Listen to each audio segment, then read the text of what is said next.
Good afternoon बेटा। Good afternoon sir. Good afternoon sir. Good afternoon sir.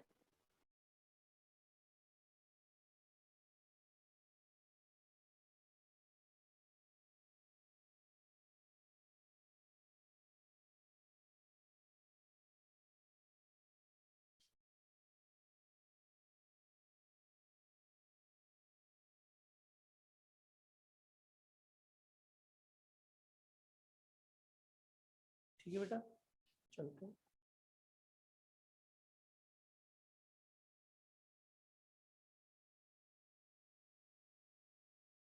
जैसा कि हम हड़प्पा सभ्यता के बारे में अध्ययन कर रहे थे और उसमें हमने काफी कुछ चीजों को जानने का प्रयास किया। कल जो हमारा टॉपिक चल रहा था वो चल रहा था हमारे सिल्क उत्पादन के बारे में, कि हड़प्पा कालीन सभ्यता की जो शिल्प कालीन जो उदाहरण मिले हैं वो कहां कहां से मिले हैं, और हड़प्पा कालीन जो लोग थे वो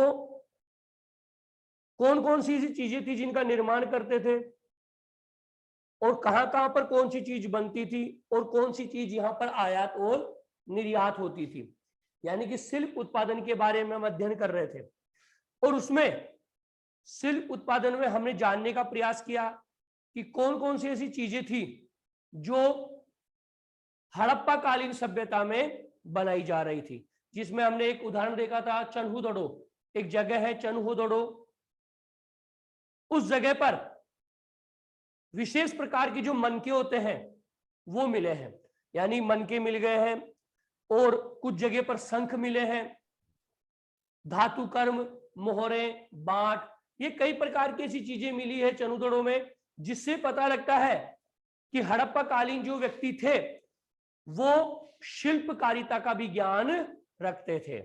ठीक है, फिर उसके बाद हमने बताया कि जो मनके बनते थे उनका निर्माण किस प्रकार से होता था, जो मनके बनाए जाते थे उनका निर्माण कैसे होता था। तो मैंने कह दिया था कि अलग अलग धातुओं को विशेष तरीके से क्या है तैयार करके मनके बनाए जाते थे। ठीक है, और जैसे मनकों में एक तो कार्निलियन का जो पत्थर होता था, लाल रंग का कार्निलियन का, उस पत्थर से मनके बनते थे, और जो मिट्टी होती थी उस मिट्टी, मृदभांड जो होते थे, मिट्टी के कई मनके मिले हैं, या कई मनके ऐसे मिले हैं जो सांचों से ढालकर बनाए गए हैं, जिनमें जैसे जैस्पर है, स्फटिक है, क्वार्ट्ज है और सेल खड़ी का पत्थर, इन सभी से मनकों का निर्माण किया गया है। यहां तक हमने देख लिया था, और मनकों की बनावट हमने देख ली थी, आकार। लास्ट जो टॉपिक हमने पढ़ा था वो देखा था हमने मनकों का आकार। तो मनकों का आकार कैसा होता था, चक्राकार, बेलनाकार, गोलाकार और ढोलाकार। यानी कहने का मतलब जो मनके बनते थे, गोल मोती जैसे जो मनके बनते थे, उनका जो आकार होता था वो विभिन्न विभिन्न प्रकार का होता था। अब आज का जो टॉपिक है उसी से आगे चलते हैं हम आकार से। अब देखिए, सेल खड़ी का जो पत्थर होता है,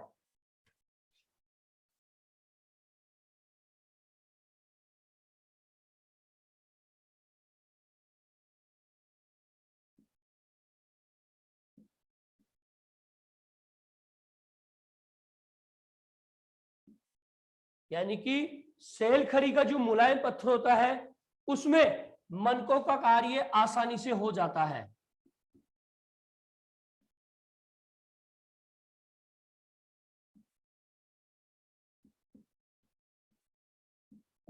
यानी कि कहने का मतलब यह है कि सेल कड़ी का जो पत्थर है वो मुलायम होता है, और उस मुलायम पत्थर की वजह से जो मनके बनाने का जो कार्य होता है वो बड़ी आसानी से हो जाता है। ठीक है, अब सेल खड़ी का जो चूर्ण होता है उसके लेप को, यानी सेल खड़ी का जो चूर्ण होता है, जैसे पत्थर है, इस पत्थर का क्या कर लिया, चूर्ण कर लिया, चूरा कर लिया, और इसका बना लिया हमने लेप।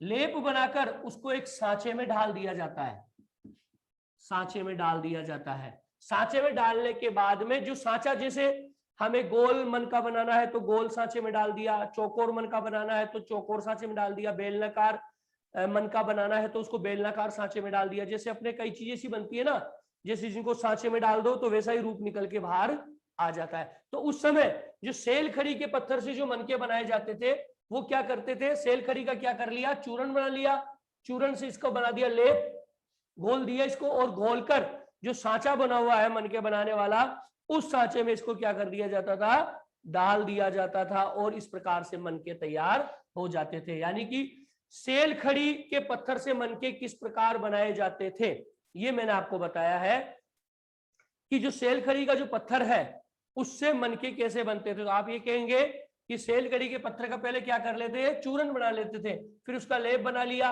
और लेप बनाकर उसको सांचे में डाल दिया जाता था, और डालने के बाद में जैसे वो तैयार हो गया उसको सांचे से क्या कर लिया जाता था, बाहर निकाल दिया जाता था। तो इस प्रकार से सेल खड़ी का ये क्या बन गया, मनका बन गया। ठीक है, अब देखिए एक चीज और थी, कार्निलियन का पत्थर, कौन सा रंग था इसका,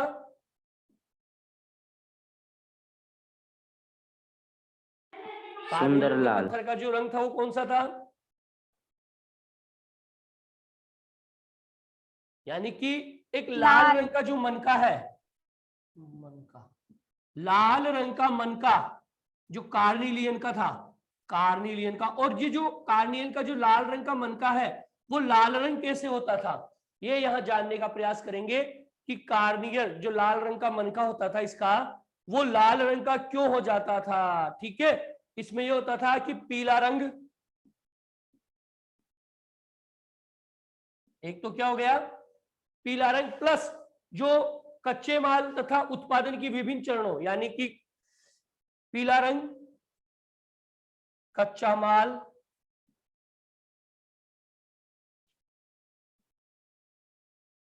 उत्पादन के विभिन्न चरणों, यानी कि हम यहां जानने का प्रयास कर रहे हैं कि कार्निलियन का जो एक मनका होता था उसका जो लाल रंग होता था वो किस वजह से होता था। यहां लिखा हुआ है सामने, देखिए आप, पीला रंग, पीला रंग ले लिया, उसके बाद में कच्चा माल ले लिया, और फिर उत्पादन के विभिन्न चरण, इन चरणों से मनकों को क्या कर दिया जाता था, आग में पकाया जाता था।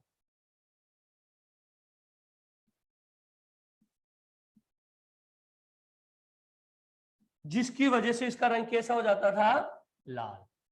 ये देख लीजिए आप, समझ लीजिए आसानी से भाई, सेल खड़ी का जो मनका था वो किस प्रकार से बनता था, और कार्निलियन जो मनका है उसका रंग जो लाल होता था वो किस वजह से होता था।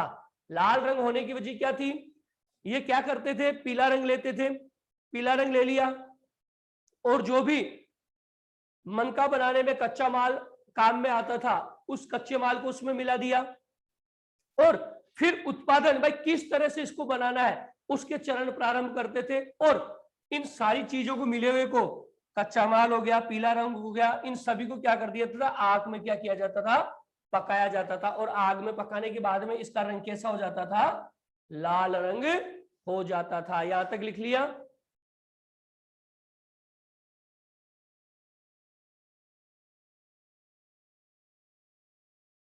लिख लिया क्या बेटा, यस सर। देखो मनके बनाने के लिए क्या करते थे, जो पत्थर होता था ना,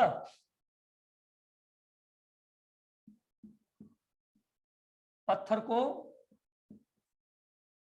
तोड़ा जाता था, क्योंकि मनके मोटे तो होते नहीं थे, मनके मोटे जाएंगे तो गले में कहीं भी पहने तो पहन नहीं सकते, तो जो पत्थर होता था उसको मनकों के आकार में क्या किया जाता था, तोड़ दिया जाता था। यानी आप समझ लीजिए कि पत्थर को क्या कर दिया जाता था, अपरिष्कृत रूप में तोड़ दिया जाता था, यानी अलग अलग टुकड़ों में उसको क्या कर दिया जाता था, पत्थर को तोड़ दिया जाता था, अलग अलग आकार में तोड़ दिया जाता था। और ठीक है, और फिर उसको बारीकी से, देखो मनका बनाने की कला जान रहे हैं हम, पत्थर को पहले क्या कर दिया, तोड़ दिया, अलग अलग आकार में तोड़ दिया, फिर क्या किया, उसको बारीकी से,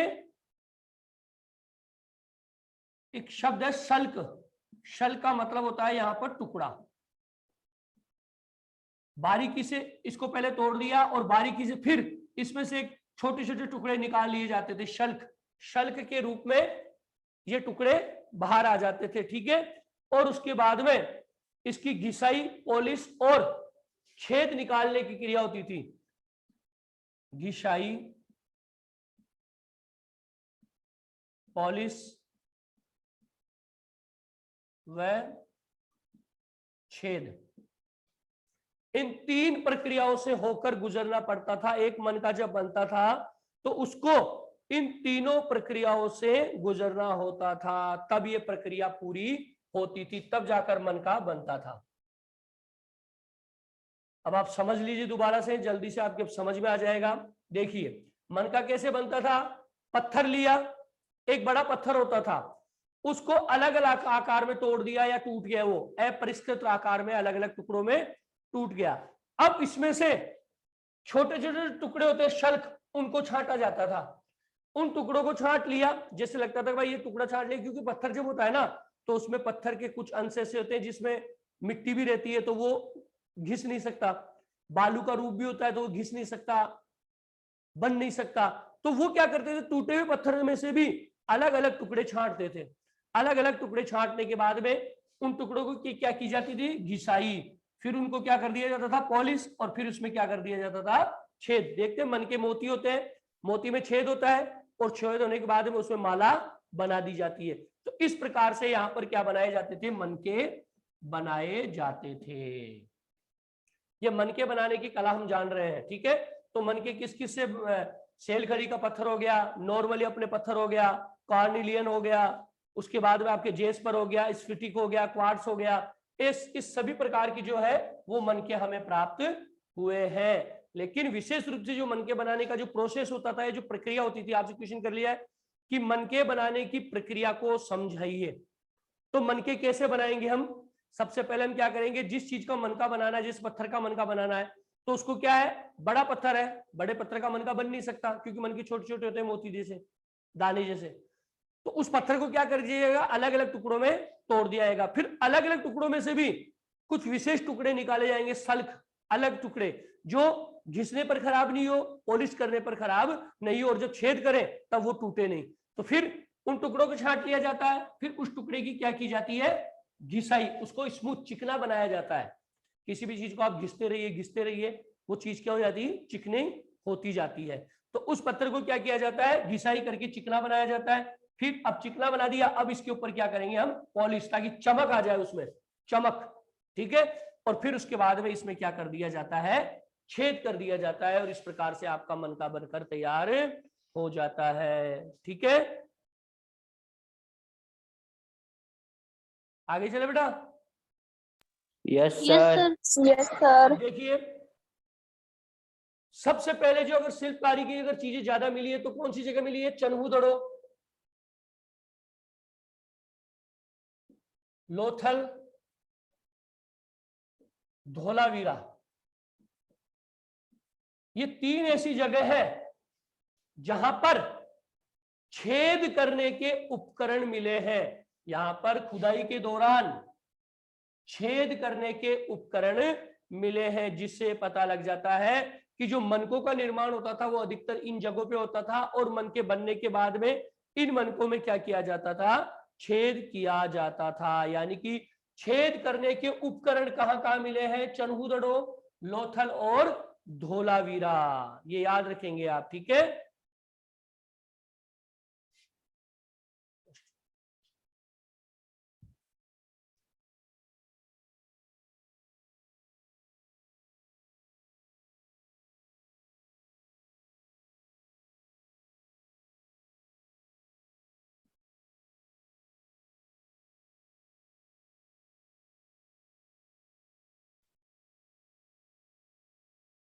शिल्प कला में आगे हम चलते हैं। अब देखिए 2 ऐसी जगह है, नागेश्वर और बालाकोट।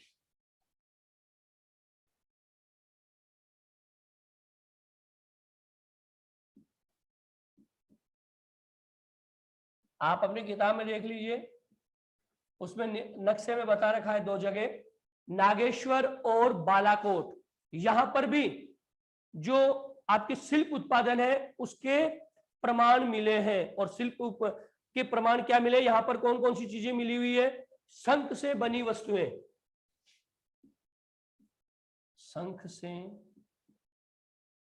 बनी वस्तुएं। आप खुद समझ जाएंगे अभी थोड़ी देर में, जैसे आप किताब में नक्शा देखेंगे कि ये दोनों चीजें कहां पर स्थित है, उसके बाद में आप खुद पता लगा लेंगे कि यहां पर कौन कौन सी चीजें मिली है। ठीक है, चूड़ियां, करछियां, देखिए संग से बनी वस्तुएं, चूड़ियां, करछियां तथा पच्चीकारी।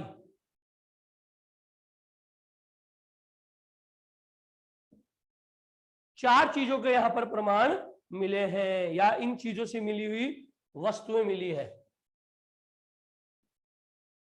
यानी कि नागेश्वर और जो बालाकोट है, आप नक्शे में देखिए बेटा, ये पानी के किनारे पर स्थित है, पानी के किनारे पर स्थित है। इधर पानी के किनारे पर स्थित होने की वजह से बहुत ज्यादा मात्रा में यहां पर क्या मिला है इनको, शंख और शंख से बनी हुई वस्तुएं। साथ में चूड़ियां मिली है, करछियां मिली है, एक प्रकार का पात्र होता है, और पच्चीकारी के उदाहरण मिले हैं, पच्चीकारी से बनी हुई वस्तुएं। ठीक है,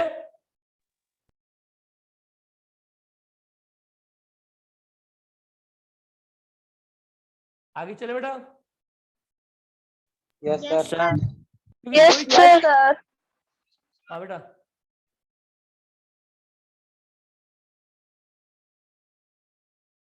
एनी क्वेश्चन?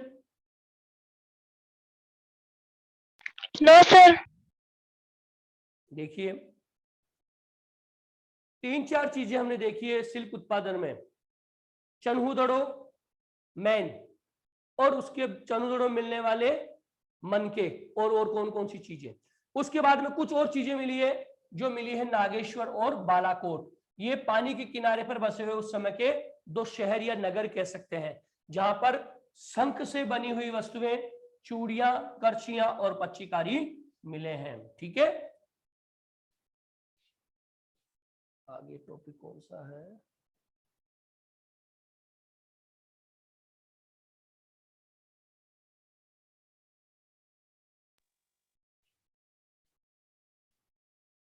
राहुल चौधरी,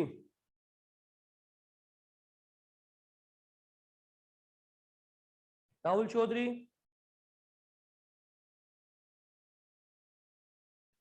बेटा मेरी आवाज नहीं आ रही क्या राहुल? हाँ सर। बेटा ये बताओ कि कितने एकड़ में फैला हुआ था आपके हड़प्पा? कल मैंने लिखवाया था बेटा, कितने हेक्टेयर में हड़प्पा फैला हुआ है? 125 हेक्टेयर में फैला हुआ है। और चनहुदड़ो? 7 हेक्टेयर में। 7 हेक्टेयर में। ठीक है, चनहुदड़ो में कौन से ज्यादा उपकरण मिले हैं? यहाँ से मोहरे और बाटरे मिले हैं। नहीं, मैन क्या मिला है ज्यादा? शिल्प उत्पादन का बेटा कारखाना। शिल्प उत्पादन का तो केंद्र था ये, मैन मिले हैं यहाँ पर मनके। अभी हम पढ़ रहे हैं ना मनके, मोती हाँ जैसे मनके हाँ। जिनसे माला बनती है, या कान में झुमका बना लीजिए आप, जो भी मोती रूप में जो भी आइटम बन जाता है उसका। Sachin, Sachin yes sir. बेटा एक चीज ये बताओ, भारतीय पुरातत्व का जनक किसको कहा जाता है? पहले पढ़ा था हमने, जब तक मैं नहीं मानूंगा पढ़ने का मतलब नहीं है बेटा आगे अपने कि अपन किताब लेके बैठ के, ऑनलाइन बैठ के, मोबाइल लेकर, पता तो चले कि हम पढ़ रहे हैं। भारतीय सर मैं पुरातत्व का जनक बेटा, परसों से क्लास लिया हूँ मैं तो। परसों से लिए, ठीक है। हाँ। साहिल सिंह, साहिल सिंह। Yes sir. हाँ बेटा, भारतीय पुरातत्व का जनक किसको कहा जाता है?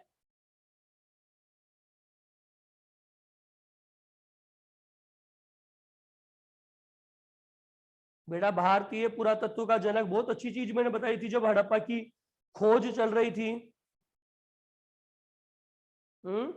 दयाराम साहनी। ना बेटा, भारतीय पुरातत्व विभाग, यानी भारतीय पुरातत्व का जनक। बेटा जब तक आप पढ़ेंगे नहीं ना किताब में, मेरे ऑनलाइन पढ़ाने से और आपके मोबाइल लेकर बैठने से फायदा नहीं होगा जब तक आप खुद उस चीज को नहीं देखेंगे। Tanisha, sir Alexander. Alexander Cunningham, पूरा नाम याद रखेंगे, अलेक्जेंडर कनिंघम। तो मैं अब डेली बीच में कहीं ना कहीं से क्वेश्चन पूछ लूंगा, तो आपकी ड्यूटी बनती है कि आप बार बार उस चैप्टर को, जो चैप्टर हम पढ़ रहे हैं, उसको आप पढ़ते रहें घर पर। ठीक है, अब देखिए यस सर। यहां पर हमने जो पढ़ लिया वो पढ़ लिया, सिल्क उत्पादन का कंप्लीट हो गया। सिल्क उत्पादन में हमने जनउदड़ों में मिलने वाली वस्तुएं, मनके, मेन तो विशेष रूप से हमने देखे मनके, कि जो मनके थे वो किस प्रकार के होते थे, किस प्रकार से बनाए जाते थे। ठीक है, फिर उसके बाद हमने देख लिया कि दो स्थान ऐसे थे, नागेश्वर और बालाकोट, जहां पर भी संघ से बनी वस्तुएं मिली है, चूड़ियां मिली है, करशियां मिली है, पच्चीकारी के प्रमाण मिले हैं। पच्चीकारी का मतलब ये होता है कि बेटा आपने देखा होगा, पच्चीकारी का मतलब है जड़ाई।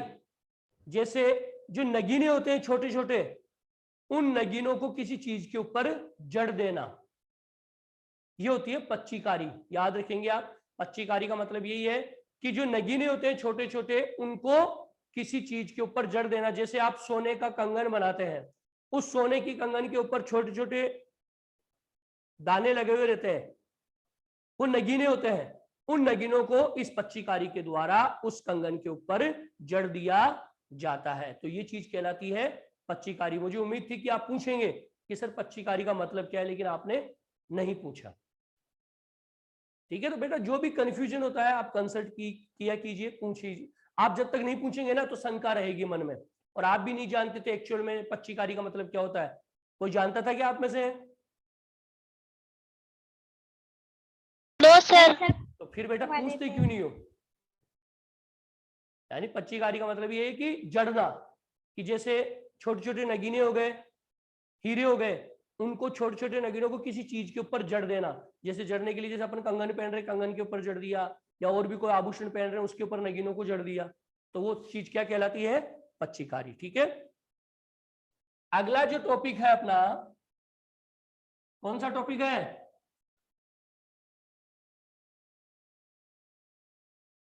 निकिता, उत्पादन केंद्रों की पहचान। शाबाश। उत्पादन केंद्रों की पहचान।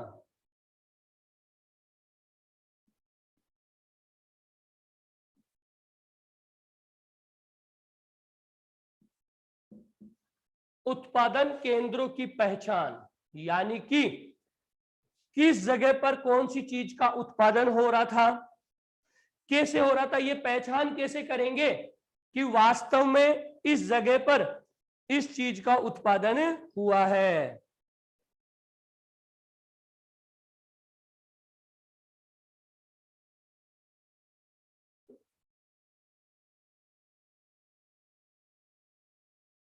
अब देखिए, बहुत इजीली तरीके से हम समझ लेंगे इसको, कि उत्पादन जो केंद्र है उनकी पहचान कैसे हुई है।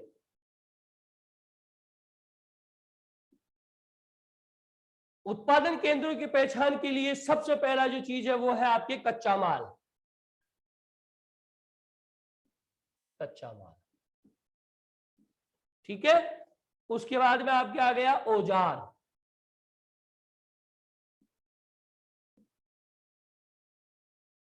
ठीक है। उसके बाद में आपके आ गया पिंड,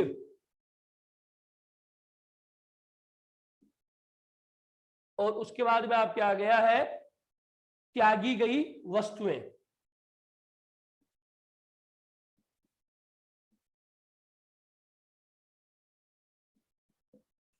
ये चार ऐसी चीजें हैं जिनसे हम पता लगा लेते हैं कि उत्पादन केंद्र की पहचान कैसे हुई। त्यागी गई वस्तुएं, कूड़ा करकट, ये लिख सकते हैं आप चाहें तो लिख लीजिए, यानी त्यागी हुई वस्तुएं, कूड़ा करकट। अब देखिए, उत्पादन केंद्रों की पहचान कैसे करेंगे कि कौन सी चीज वास्तव में कहां से मिली है, और इसकी पता कैसे चला कि भाई मनके यहीं बने हैं, करछियां यहीं बनी है, या अन्य कोई सामग्री है वो यही बनी है। तो उस चीज के प्रमाण के लिए जरूरी है कि ये ऐसे संकेत थे शिल्प उत्पादन के, यानी कि शिल्प कार्य के ये ऐसे संकेत थे जिनसे हम पता लगा लेते हैं कि यहां पर इस चीज का उत्पादन हुआ है। ये संकेत है एक प्रकार के, संकेत शिल्प उत्पादन के, शिल्प उत्पादन यानी कि शिल्प उत्पादन के ये क्या है, संकेत है जिनसे हम इस चीज का पता लगा लेते हैं कि वास्तव में ये चीज यहीं पर मिली होगी। जैसे अब आप छोटा सा उदाहरण देख लीजिए, बालाकोट और नागेश्वर। कैसे पता चला कि शंख से बनी हुई वस्तुएं सबसे ज्यादा वहीं थी? तो एक उदाहरण मैं आपको दे रहा हूं कि वास्तव में हम कैसे पता लगा लेते हैं कि इस चीज का निर्माण यहीं होगा। तो ये एग्जाम्पल आप देख लीजिए। कैसा एग्जाम्पल है कि मैंने एक चीज बता दी थी कि नागेश्वर और बालाकोट दो ऐसी जगह थी जहां पर शंख से बनी हुई वस्तुएं बहुत ज्यादा मात्रा में मिली है। ठीक है, अब जैसे कोई शंख बना रहे हैं, अब ये मान लीजिए शंख से कोई वस्तु बना रहे हैं अपन। शंख से वस्तु बनाने के बाद में शंख को क्या किया जाएगा, तोड़ा जाएगा। तोड़ा जाएगा तो जो चीज बन गई वो तो बन गई, लेकिन उसका जो अवशेष है या जो उसके टुकड़े हैं वो क्या कर दिया उन्होंने, वहीं पर छोड़ दिए, वहीं पड़े रह गए। और जब वहां पर खुदाई की गई, तलाश की गई, तो उस जगह शंख के टुकड़े मिले हैं, वो जो बच गए थे। सामग्री बन गई जो अलग चीज है, लेकिन शंख के टूटने के बाद में जो टुकड़े बचे, उस चीज से इस चीज का पता लग गया कि यहां पर शंख से बनी हुई वस्तुएं निर्मित की जाती थी, यानी शंख से वस्तुएं बनाई जाती थी। वो चीज किससे पता चला, कूड़ा करकट, त्यागी गई वस्तुएं।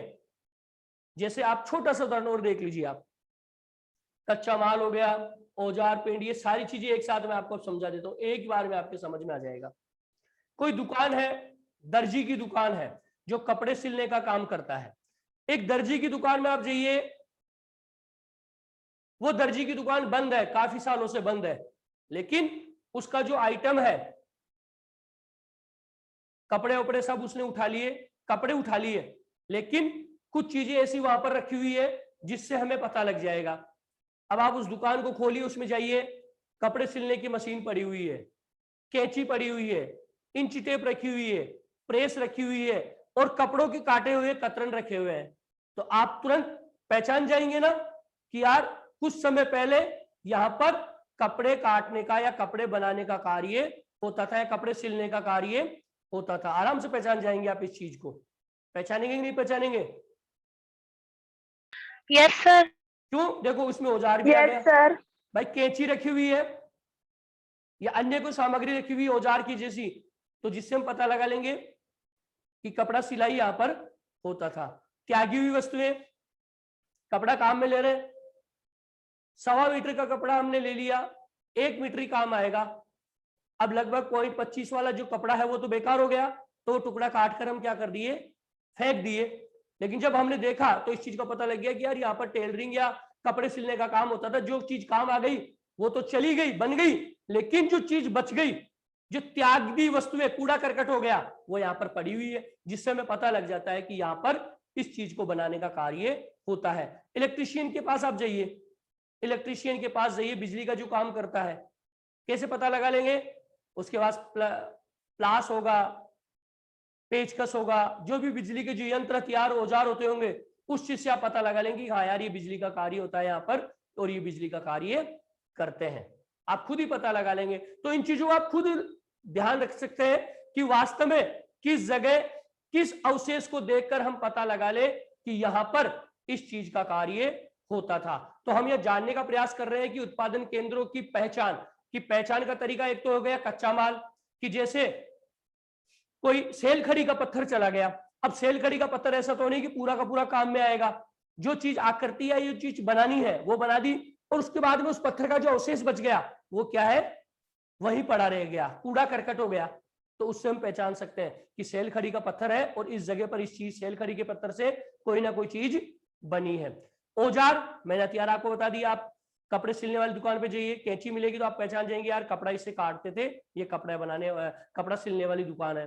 ठीक है। पत्थर के टुकड़े, जैसे कोई पत्थर है, कार्निलियन का जो पत्थर है या अन्य कोई सेल, कोई भी अलग पत्थर है, उस पत्थर को जितना काम में लेना था ले लिया, और उसके बाद में जो टुकड़े बच गए वो पिंड, छोटे छोटे पिंड, वो वहीं छूट गए, जिससे हम पता लगा लेते हैं। प्लस त्यागी हुई वस्तुएं और कूड़ा करकट, कचरा।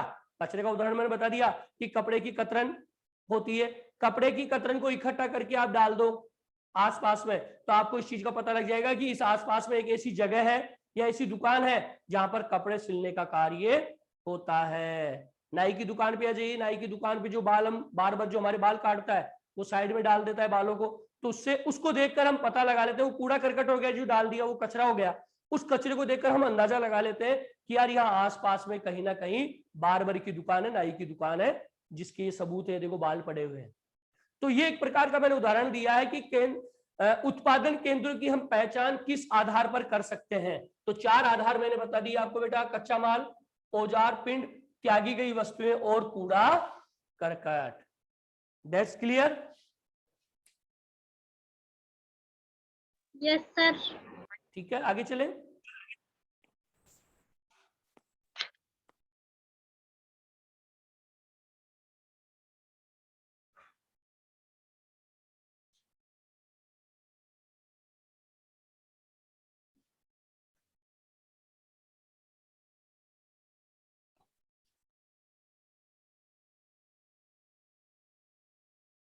अब कौन सा टॉपिक है बेटा?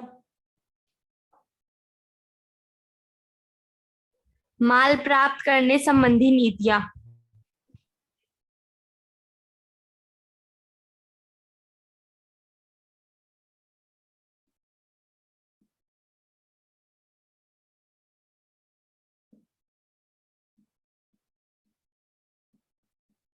यानी कि माल प्राप्त करने संबंधी नीतियां की ऐसी कौन कौन सी नीतियां या ऐसी कौन कौन सी विधियां हैं जिनसे उस समय शिल्प उत्पादन में माल प्राप्त किया जाता था। यानी कि जो कच्चा माल था वो किन विधियों के द्वारा प्राप्त किया जाता था। तो 2 प्रकार की विधि थी, एक तो स्थानीय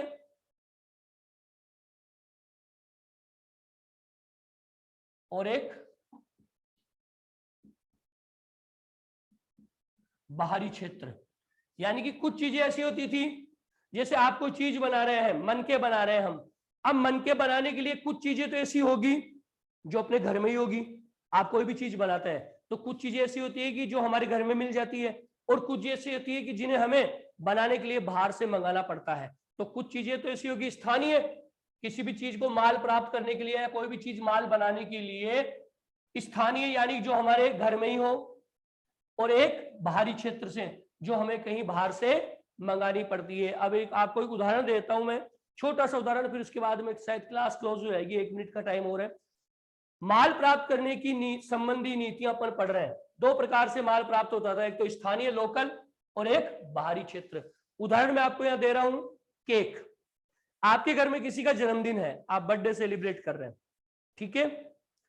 अगर आपके घर में केक को काटने वाला चाकू नहीं है तो फिर आप क्या करेंगे? केक को काटने के लिए चाकू लेके आएंगे। वो कहां से लेके आएंगे? बाहर से, दुकान से लेके आएंगे। अगर आपके घर में वो चाकू होता तो वो चीज तो क्या हो गई? स्थानीय, घर की घर में चीज मिल गई, चाकू, केक काटने वाला चाकू। नहीं मिला, हमने उस चीज को काटने के लिए, केक को काटने के लिए कहां भेज दिया? बाहर, चाकू मंगाने के लिए। तो कुछ चीजें ऐसी होती है जो स्थानीय होती है, हमारे घर में मिल जाती है, और कुछ चीजें ऐसी होती है जो हमें उस चीज को बनाने के लिए बाहर से मंगानी पड़ती है। ठीक है बेटा, अब टाइम हो गया है, क्लियर? कल देखेंगे बचा हुआ।